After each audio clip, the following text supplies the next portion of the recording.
Trump बिजनेसमैनों का पूरा लाहौ लश्कर लेके चाइना के अंदर पहुंच चुका है और उसके साथ कौन कौन है भाई, बिजनेस टाइकॉन जिसको हम बोल सकते हैं, इलॉन मस्क, उसके बाद जो ब्लैक रॉक के सीईओ हैं वो वहां पे हैं, और भी बहुत बड़े बड़े जो बिजनेस टाइकॉन माने जाते हैं अमेरिका के अंदर नहीं, ओवरऑल वर्ल्ड वाइड, वो ट्रंप के साथ है, अकेला नहीं गया। तो अब लोगों को अभी भी लग रहा है कि शायद कुछ नहीं होने वाला, लेकिन मैं आपको बताना चाहूंगा कि बहुत कुछ बड़ा होने वाला है और बहुत कुछ बड़ा हो चुका है। और कुछ टाइम के अंदर हमें मार्केट के अंदर मेजर पंपिंग नजर आ सकती है। ऑल्ट कॉइन के अंदर एक हैवीली वॉल्यूम आना स्टार्ट हो सकता है और गोल्ड पूरे तरीके से यहाँ पे डंप कर सकता है। मैं आपको बताता हूँ कैसे। लोगों की गलत बातें नहीं सुननी आपने, बशर्त ये होगी। लेकिन उससे पहले मैं आपको हमेशा की तरह बता दूं, आप लोग भूल जाते हैं कि इस आईडी को जल्दी से पहले आपने फॉलो कर लेना है, क्योंकि डेली बेसिस पे मार्केट की ऐसी एक्यूरेट इंफॉर्मेशन आपको फिर मिलती रहेगी। और साथ में बायो में हमारे व्हाट्सएप चैनल का लिंक मिलेगा, उसको तो ज़रूर जाके फॉलो करो, क्योंकि वहाँ पे डेली सारी स्ट्रेटजीज और सिग्नल वगैरह मैं बताता रहता हूँ।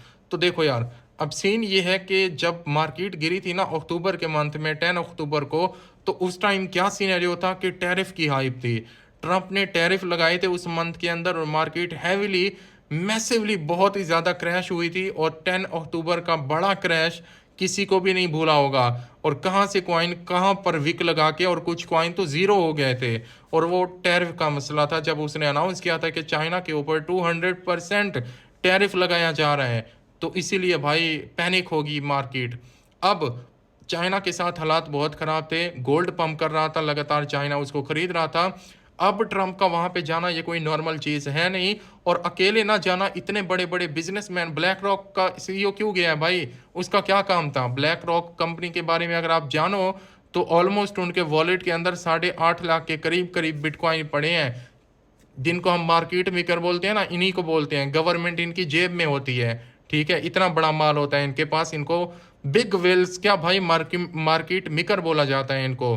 तो क्या इनको पता नहीं है कि भाई हमने 8 लाख 8.5 लाख बिटकॉइन अपने वॉलेट में रखे हैं, तो ये लोग जो बोल रहे हैं कि 30,000 पे आ जाएगा बिटकॉइन, तो हमारा क्या बनेगा। मुझे बस यही सवाल का जवाब आप सब लोगों से चाहिए, क्योंकि आप उन लोगों की वीडियो देख के अपना माइंड, अपना दिल खराब कर लेते हो, जो आपको बोलते हैं कि 30,000 पे बिटकॉइन आ रहा है। जो लोग 8 लाख बिटकॉइन लेके बैठे हैं और जो मार्केट मेकर हैं, वो अपने वॉलेट में रख के बैठे हैं, क्या उनको नहीं पता कि यार अगर 30,000 पे आता है तो ये तो मतलब कि हमारी जितनी भी अमाउंट है वो तो हाफ से भी कम हो जाएगी, क्यों ना हम इनको अभी सेल कर दें, जब नीचे आएगा फिर ले लेंगे। लेकिन नहीं, क्योंकि उनको पता है कि क्या होने वाला है मार्केट के अंदर। वो पागल नहीं है, चाहे माइक्रो स्ट्रेटजी की बात करें। अच्छा, पॉइंट पे आता हूँ, ये बातें आपको समझ नहीं आएगी। अब ट्रंप वहाँ पे गया है और शी जिनपिंग ने भी और ट्रंप ने भी बोला है कि भाई हम एक दूसरे के साथ अच्छे ताल्लुकात चाहते हैं, ट्रेड करना चाहते हैं, और बुरी बातों को छोड़ो अब। तो मेरे ख्याल में चाइना अमेरिका के अंदर इन्वेस्टमेंट करेगा, और ये भी वहाँ पे करेंगे, और एक अच्छी डील बनती हुई दिखाई दे सकती है। टैरिफ की जो बात थी वो अब चाइना के ऊपर नहीं होगी, ठीक है। जैसे वो अलग बात के सुप्रीम कोर्ट ने उसको उड़ा दिया था, लेकिन फिर भी एक पैनिक तो होता है ना, तो वो चीज़ें अब मतलब कूल डाउन होती हुई दिखाई दे रही हैं, जो कि ओवरऑल पूरी दुनिया के लिए अच्छी चीज़ है। गोल्ड से अगर एक डील होती है, एग्रीमेंट होता है ऐसी कोई, और इन्वेस्टमेंट करते हैं ये एक दूसरे के पास, तो एक अच्छी न्यूज़ होगी। और चाइना बहुत सारी चीज़ों को बैन लगाया हुआ था ट्रंप ने, वो भी ओपन हो जाएंगी। चाइना इंपोर्ट एक्सपोर्ट कर पाएगा, और ये अच्छी चीज़ होगी। और इन्वेस्टर जो लोग अपना माल गोल्ड में लगा के बैठे हैं, तो वो यहाँ से अब निकालेंगे, गोल्ड से निकालेंगे, और दुनिया में ओवरऑल जो काम है, स्टॉक मार्केट है, क्रिप्टो मार्केट है, कैपिटल रोटेशन यहाँ पे होगी। तो आई होप यहाँ ये बड़ी बातें हैं, कुछ लोगों को समझ नहीं आएगा, लेकिन यहाँ यही से ही मामला स्टार्ट होगा। और दूसरा, ईरान और यूएसए वाला जो मसला चल रहा था, इसके ऊपर भी अंदर खाते में बहुत डिटेल के साथ बात हो रही है चाइना के साथ। मे भी यहाँ से कोई न्यूज़ निकल के आए, या ट्रंप जब वापस आए तो चाइना ईरान के साथ बात करे, या जो भी कुछ भी जो भी डील बने वो यहाँ से बन सकती है। तो ये एक अच्छी चीज़ हो रही है। और मार्केट, और दूसरा क्लैरिटी एक्ट के बारे में, कल आपको पता है वोटिंग थी, और ये इतना बड़ा बिल है क्लैरिटी एक्ट। ट्रंप इसके बारे में कई बार बोल चुका है कि जब ये मेरी टेबल के ऊपर आएगा मैं तो उसी टाइम साइन कर दूंगा। और उसके साइन होते ही क्या होगा मार्केट के अंदर, आप सोच भी नहीं सकते।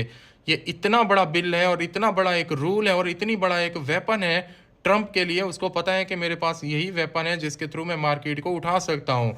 बाकी ये आजकल के जो लोग हैं जो आपको भाई शॉर्ट करके लॉन्ग करके दिखा रहे हैं कि 60,000 पे आ रहा है और ये 30,000 पे 40,000 पे आ रहा है, मेरे ख्याल में उनकी बातें नहीं सुननी चाहिए। ये मौका आपसे मिस करवाएंगे। हिस्ट्री का सबसे बड़ा क्रैश हम सरवाइव कर रहे हैं और यहाँ पे बाय करके बैठे हैं हिस्ट्री का सबसे बड़ा प्रॉफिट कमाने के लिए।